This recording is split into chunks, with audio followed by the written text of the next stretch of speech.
ఆకర్షణల ప్రలోభం. గ్రద్ద కథ.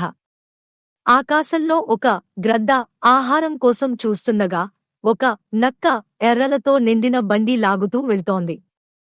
పైనుండి దీన్ని గమనించిన గ్రద్ద ఆ నక్క ముందు వాలిపోయి ఆ ఎర్రలు కావాలా అని అడిగిందట. అప్పుడు ఆ నక్క నిజంగా ఇస్తాను, కాని కొంత వెల అవుతుంది అని సమాధానమిచ్చిందట. దానికి గ్రద్ద ఏమి ఇవ్వాలి, ఎంత ఇవ్వాలి అని ప్రశ్నించగా, నీ 2 ఈకలు ఇస్తే నేను ఒక ఎర్రను అందిస్తాను అని నక్క చెప్పిందట. గ్రద్ద తన 2 ఈకలను పీకి ఇచ్చిందట. నక్క వాటిని తీసుకుని ఒక ఎర్రను అందించిందట. ఆ ఎర్రను తింటూ ఆహా, ఎంత రుచిగా ఉంది, మళ్ళీ ఇంకొకటి తిందాం అని గ్రద్ద మళ్ళీ నక్క దగ్గరకు వెళ్ళిందట.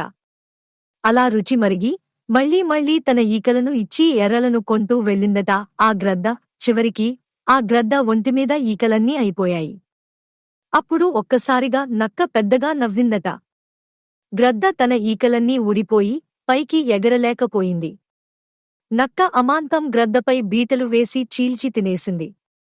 విచక్షణ కోల్పోయి, శక్తినంతా అమ్ముకుని, ఎగిరే శక్తిని కోల్పోయి చివరకు ప్రాణాలు విడిచింది ఆ గ్రద్ద. మన జీవితంలో కూడా మనలను ఆకర్షించి, ప్రలోభపెట్టి తాత్కాలిక ఆనందాన్ని ఇచ్చే విషయాలు మన జీవితాలను విషాదంలో ముంచేస్తాయి. ఆకర్షణల ప్రలోభాలు మన దృష్టిని మరల్చడం జరుగుతుంది. మనిషి లక్ష్యాన్ని, ఏకాగ్రతను భంగం చేసే పరిస్థితులు, ప్రలోభాలు ఎప్పుడూ ఎదురవుతూనే ఉంటాయి. ఒక వ్యక్తి తన లక్ష్యాన్ని సాధించడానికి ప్రయత్నిస్తూ ఆకర్షణలు, ప్రలోభాలకు లొంగి తన జీవితాన్ని నాశనం చేసుకుంటాడు.